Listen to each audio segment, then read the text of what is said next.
is here. And then find another neighbor and just let them know that the breaker is here. The breaker is here. The breaker is here. The breaker is here. God bless you. My name is Jonathan Moore. I am the associate pastor of the Lord's House Kingdom Church in Conyers, Georgia. I also am a student at Columbia Theological Seminary, where I'm obtaining a Master's of Divinity and a Master's in Practical Theology at the seminary. This video is in response to the events that are going on all around America, where we're seeing protests, outcry, and support for the situation and the crisis that lies in Ferguson, Missouri, surrounding the death of an 18-year-old man named Michael Brown. I am in no way attempting to defame or belittle anyone involved in the circumstances surrounding the crises. However, my goal here is to simply provide an option for a better way for the religious community, the church, the African American church in particular, to respond to the crisis for reference and for future usage. I believe that there are leaders in Ferguson that have done a great job in comforting the community around Ferguson, Missouri. I also believe that in the time of the crisis, there were several missteps that leadership made during the crisis, during the heat of the moment of the crisis. You notice that in the first few days of the crisis, Al Sharpton took leadership. You'll notice that also Martin Luther King Martin Luther King III, he took leadership. You'll find that Pastor Jamal Harrison Bryant out of Baltimore, Maryland, began to take leadership. These individuals do not live in Ferguson, Missouri, and that is the biggest issue that I find within the community during the crisis. There was no pivotal voice, there was no pivotal person to go to look for leadership. There was a cry being heard from people, but the voice and the leadership was not there in particular. What I mean is there was no direction given. The people begin to cry, the people begin to protest, the people begin to riot in frustration. And I believe it is the lack of leadership from the church, particularly the African American church, present in the community, that created confusion and also led to greater need for assistance in the area from outside of the community. I believe that represents a pivotal shift in the way in which the church, in particular in Ferguson, Missouri, but all around America, the African American church has grown into. I believe this shift represents a lack of prophetic leadership, a lack of inspiration that we saw in the civil rights movement, when we saw Reverend Dr. Martin Luther King Jr. Lead a group of people. He was the chosen leader. He was the face of the movement. And this video response is simply identifying that the leadership that we see in Ferguson, Missouri, does not have the face, the voice, and it does not have the direction that we as a community and as a nation need in order to move forward. And for that reason, I believe we have been unable to move forward. And every time there is an outcry concerning this event, it is the cause of greater frustration. Now, I believe that if there were greater teachings concerning activism within the church, around the community, and even around America, I believe that there would be a change in the response. I believe that if the church were to stand up and begin to create and build a greater leadership in the communities all around America, we would see a different response. Particularly if you look in the Bible, you'll notice that there are several stories in which the Bible demonstrates leadership from the church, from the religious community, the Israelites, that manifests and causes change in the entire world, in the entire city or the government around them. Particularly if you look at the case of Daniel. Daniel was considered a eunuch, and he was captive in the land. He was a captive, but he became a great leader. Daniel became a great leader in the community, and he caused transition to take place and caused even the kingdom, the Babylonian king and the kingdom, to begin to serve God. Now, I do believe that this is a church issue, as well as an issue and a crisis for our nation.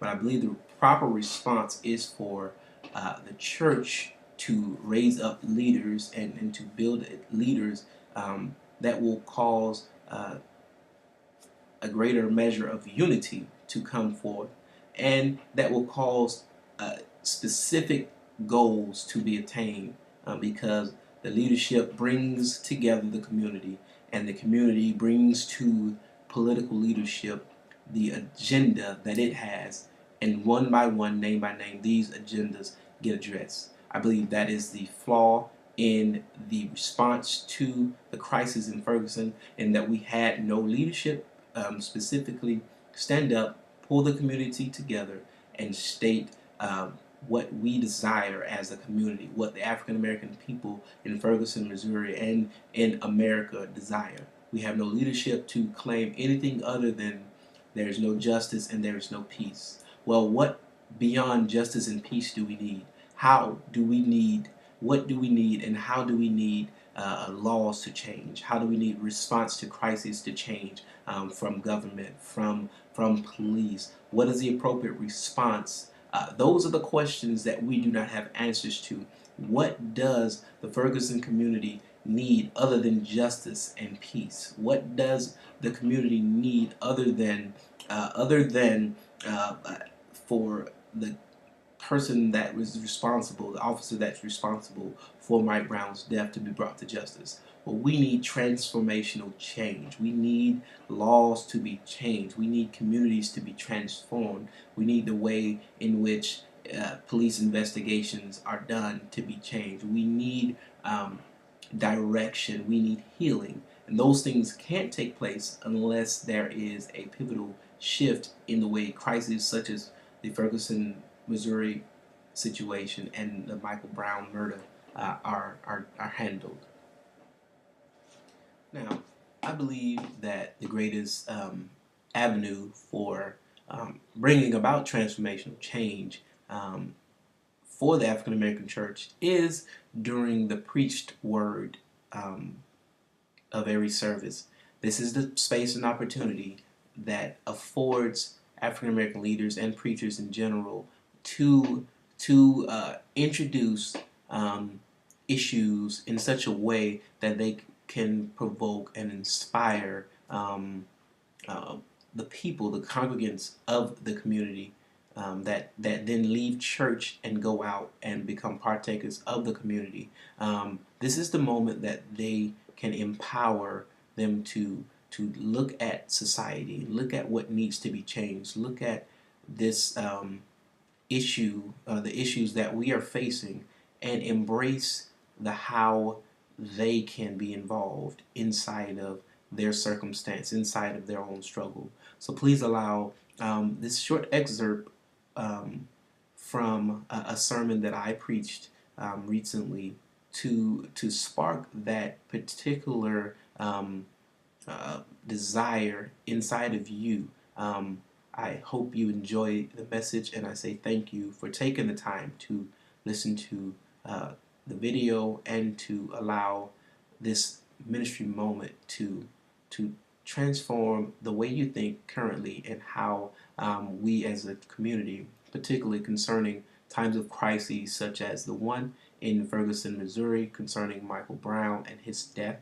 how we can move forward as a community in a greater way that will cause change for society. Thank you. It's here. And then find another neighbor and just let them know that the breaker is here. Raise up and begin to say, look, this is not how things should be. If you look at Micah, if you look at Amos, if you look at Hosea, y'all know better is what the prophets were saying. These political leaders that we have, you can tell their agenda is quite clear. I hate to be racial, but it is racial. It is oppression. See, I'm doing a study on the Ferguson case. And what really sparked it is I begin to see and look around and see there is systematic oppression in our community. And it's affecting people with the same skin complexion as us. And so I began to do the study and realize the prophets were talking about the same thing. They're talking about a systematic oppression. And there's a people being oppressed. And these are God's people doing it. It's the priests. It's the Pharisees. It's the Sadducees. These people that know to do better and aren't doing oppression. And the church ain't saying nothing about it. Systematically, we are being belittled, demeaned. We're being killed. All day long. Exactly, right, man. All the time. And see, the problem that I have, I can really wrap this on up and just go on. The problem that I have is when I see what the Bible says, I think that we have missed something. Greater is he that's on the inside of me than he that's in the world. Well, then where am I experiencing this? Spiritual wickedness in high places. I'm the head and not the tail. Well, why don't I have the credit? What do you do when you realize the government is not working for the people? Our forefathers of this nation created laws that made the Constitution hard to change because they knew that one person should not be in control. George Washington said this. It is recorded that he said, a man cannot lead this nation unless he has a relationship with God. Why are we putting political leaders in place that don't have a relationship with God? This is why the message of the seven mountains is so important. We are walking and living in a day where people are godless and they're leading us. And we don't have we have the audacity to let them do it. It's ridiculous. The prophets of the 8th century, they realized what was going on. They said, all right, y'all gonna have to stop. God has sent me to say this comes to an end. And if you don't cause it to come, I'm gonna prophesy and speak what thus says the Lord. Balaam, if we look at the story of Balaam, Numbers the 22nd chapter, Balaam was about to take a bribe. But he couldn't do it because the Lord said, he got mad at the donkey because he wanted that offering. He wanted that money. It's all about money. It's patting pockets of these people. They see we're in the church and we're just dancing and we're just, not our church, we know, but we're just dancing, we're just shouting, we're just the church. We have no influence. We have no influence. And God's people, we have this dream in our hearts, we have these visions, we have these businesses, and we're not doing anything to establish them. And then we want to wonder, why don't I have the credit? Why did I not repossess my car? What's going on? What's going on? I said the breaker is here. But the problem is we want God to do everything sometimes, and that's what Pastor Armstrong, I really said it right, Apostle, yeah. But that's why we have messages like we need to, Apostle Taylor said, we got to stay plugged in. Pastor Armstrong preached, and he said, we got to chew on the word. See, we got to do that. But when we see that something is wrong, we got to understand, I need a little something more. There is spiritual wickedness going on, and I need something else. I need the breaker. So I'm here today because I know that I know. I know what I know. We're dealing with some things that aren't natural. And it's time for us to stop being spiritual punks. We've been allowing, apparently I need to say, we've got to stop being spiritual punks. Letting the devil do whatever he wants to do with our mind. Letting the devil do whatever he wants to do with our families, our marriages, our children. Placing in our spiritual wickedness in high places is no game. You've got to be in position. These seven mountains aren't a game. This fight that we're fighting is not a game. How could we spend 3 years? Yes, we're being prepared. Yes, we're being perfected. Yes, God's raising up and maturing us. But no.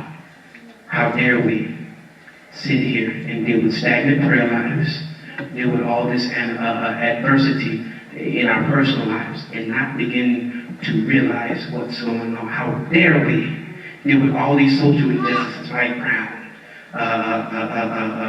Trayvon Martin, and so on. I was in Troy Davis. We deal with all these issues, and we just take it as a community. The leadership in the church, and then Jesse, poor Jesse, he tried. Thank him for trying. That's very admirable, sir. It should have been the people in Ferguson. If something pops off in Georgia, if something pops off in Conyers, the Lord's house, better stand up. I'm sick of these mega churches having no impact on. It's cute. I have a couple of churches around my house. And we know the pastor. Some of you know exactly what I'm talking about. I hear nothing. I'm within walking distance, and I hear nothing from this church. What is wrong with the picture? But they're anointed, but they're shouting, but they're dancing. They are spiritually fat, impacting nothing.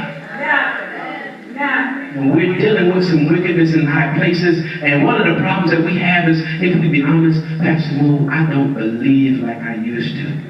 I don't even need this, and I'm pretty much done. I don't believe like I used to. I deal with some issues. I deal with unbelief. I deal with unbelief. It's serious now. Because God told me, he said like this, prophesy to as many as you can.